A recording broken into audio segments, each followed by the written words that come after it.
Knock knock. नमस्कार दोस्तों, स्वागत है आप सभी का एक और नई भूतिया कहानी के साथ।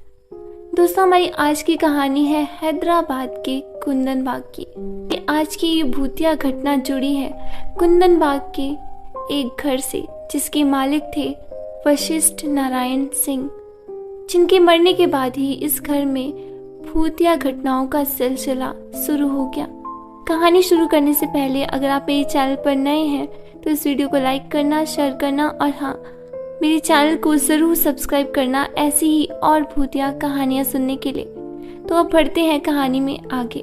हम में से किसी ने भगवान को नहीं देखा, लेकिन हमारी भगवान में अटूट आस्था है। अगर आप भगवान को बिना देखे मान सकते हैं तो बिना देखे भूत प्रेत होने की बात पर यकीन क्यों नहीं कर सकते। अक्सर हम सब आपस में कुछ ऐसी ही बातें करते हैं। हमेशा ऐसी अजीब घटनाओं पर चर्चा नए तर्कों को जन्म देती है। ऐसी चर्चाएं कुछ के लिए बहुत ज़्यादा एंटरटेनिंग होती है, तो कुछ लोग ऐसे डिस्कशन से दूर रहना ही सही समझते हैं। लेकिन बावजूद इसके कभी कभी हम इन बातों पर अपनी चर्चा बंद नहीं करते। भारत में यूँ तो कई हॉरर जगहें हैं जो लोगों को डराती है। इन्हीं में से एक जगह है निजामों की नगरी हैदराबाद में। ये जगह देखने में इतनी भूतिया है कि लोग दिन में भी इस गली से गुजरना पसंद नहीं करते। हालांकि दूर दूर से टूरिस्ट इस घर को देखने आते हैं, सिर्फ इसकी भूतिया होने की वजह से। बताया जाता है कि साल 2002 के दौरान इस हॉन्टेड घर ने खूब सुर्खियां बटोरी थी, जिसके बाद ये जगह हैदराबाद की भूतिया स्थानों में शामिल हो गई। दोस्तों, आज लोगों का कुंदन बाग में जाना बैन है। ये जगह शहर की अन्य गलियों की तरह साफ सुथरी ना होकर कूड़े करकट से भरपूर है। शाम के बाद ये गली बेहद ही शांत और डरावनी नजर आती है।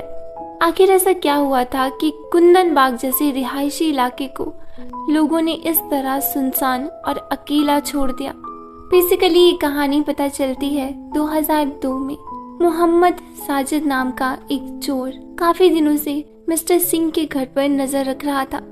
उनका घर काफी ज्यादा बड़ा और रिहायशी एरिया में था, इसलिए वो जानता था कि इस घर में उसको ढेर सारे पैसे, ज्वेलरी और कीमती सामान मिल सकता है। इसलिए वो काफी दिनों से इस घर को लूटने का प्लान बना रहा था।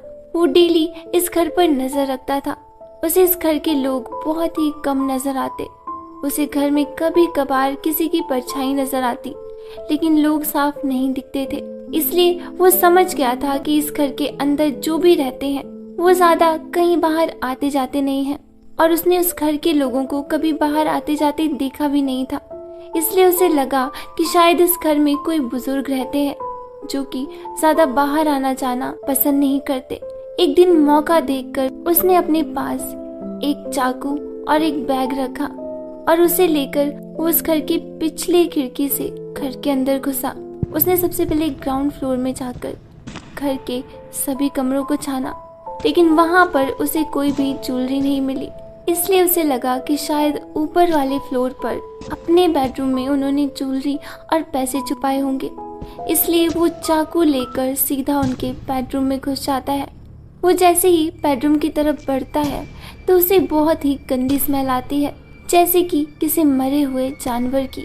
लेकिन फिर उसके बाद वो बेडरूम का दरवाज़ा खोलता है, और जैसे ही वो बेडरूम का दरवाज़ा खोलता है तो अंदर का नज़ारा बेहद ही खौफनाक था। उसने देखा कि वहाँ पर एक बेड पर तीन लाशें पड़ी हुई थी, जो कि अब बहुत ज़्यादा खस्ता हालत में हो चुकी थी। ऐसा लग रहा था मानो पता नहीं कितने दिनों से वो लाशें वहाँ पर वैसे ही पड़ी हुई थी और वो अब डिकम्पोज होने की हालत में हो गई थी। ये खौफनाक नज़ारा देखकर वो चोर वहाँ से जल्दी से बाहर भागता है, और उस घर से बाहर निकलने के बाद वो सोच में पड़ जाता है कि अब उसका क्या होगा। कहीं ऐसा ना हो कि वो पकड़ा जाए और पुलिस उसको खून के इल्ज़ाम में अंदर कर ले।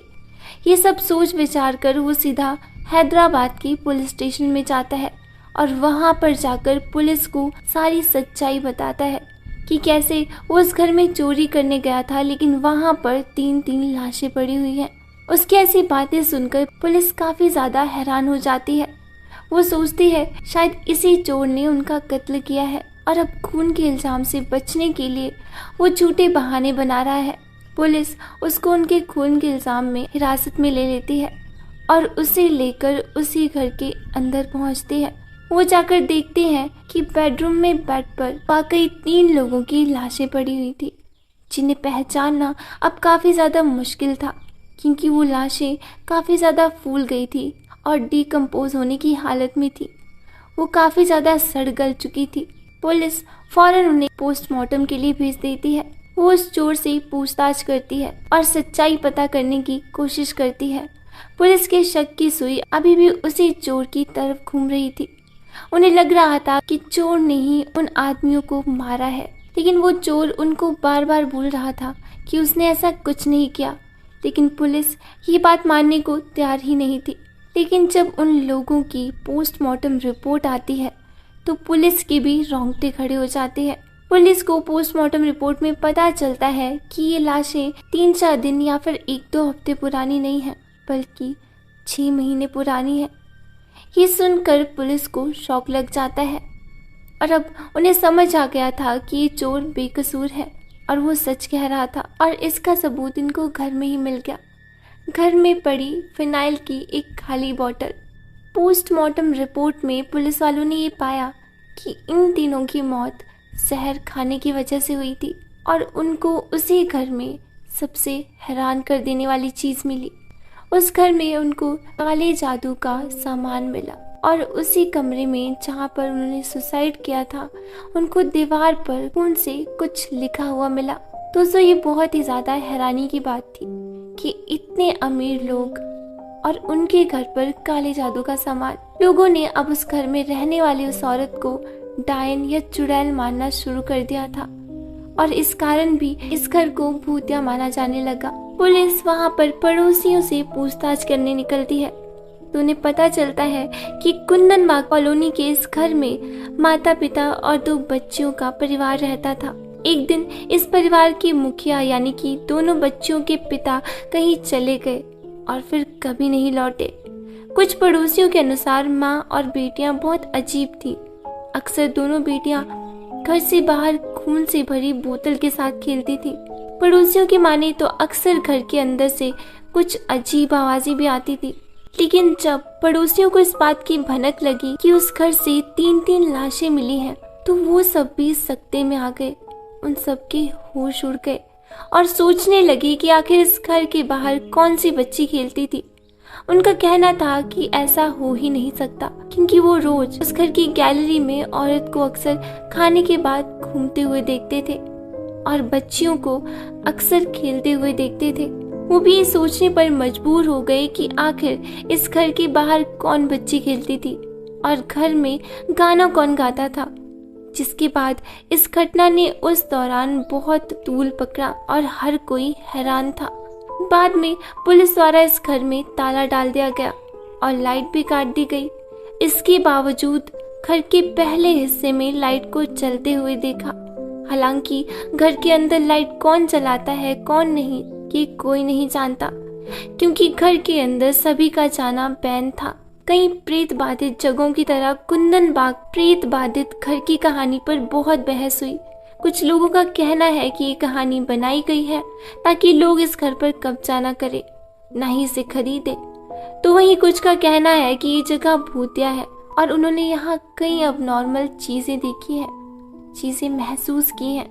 कुंदनबाग में ही पास में रहने वाले एक इंसान ने बताया कि कुंदनबाग के गेट के सामने उसके और उसके दोस्त के साथ एक दुर्घटना घट गई। उसने बताया कि ये थोड़ा अजीब था कि जैसे ही मैं उस लेन में पहुंचा ही था कि तभी मेरी बाइक की हेडलाइट अपने आप बंद हो गई। उसी रास्ते की दूसरी ओर से उसका दोस्त भी बाइक से आ रहा था, लेकिन उसके पास पहुंचते ही बाइक की लाइट बंद हो गई और दोनों एक दूसरे से टकरा गए।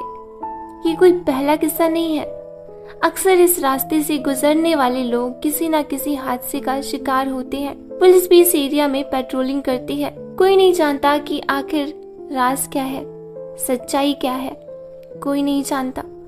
क्या ये वाकई एक विवादित संपत्ति है या फिर प्रेतवादित हवेली। हालांकि ये सच है कि कुछ लोगों ने इस घर के आसपास कुछ पैरानॉर्मल चीजों को महसूस किया है। अगर आप शाम के समय इस गली से गुजरते हैं तो यकीनन ये सुनसान पड़ी गली आपको डराती हुई नजर आएगी। कुंदन बाग एस्टेट आज तक एक अनसुलझा रहस्य है और इसे भारत के मुख्य भूतिया स्थानों में भी गिना जाता है। ये थी हमारी आज की सच्ची भूतिया कहानी। आई होप आपको ये कहानी पसंद आई होगी। अगर पसंद आई हो तो प्लीज इस वीडियो को लाइक करना, शेयर करना और हाँ, मेरे चैनल को जरूर सब्सक्राइब करना ऐसी ही और डरावनी भूतिया कहानियां सुनने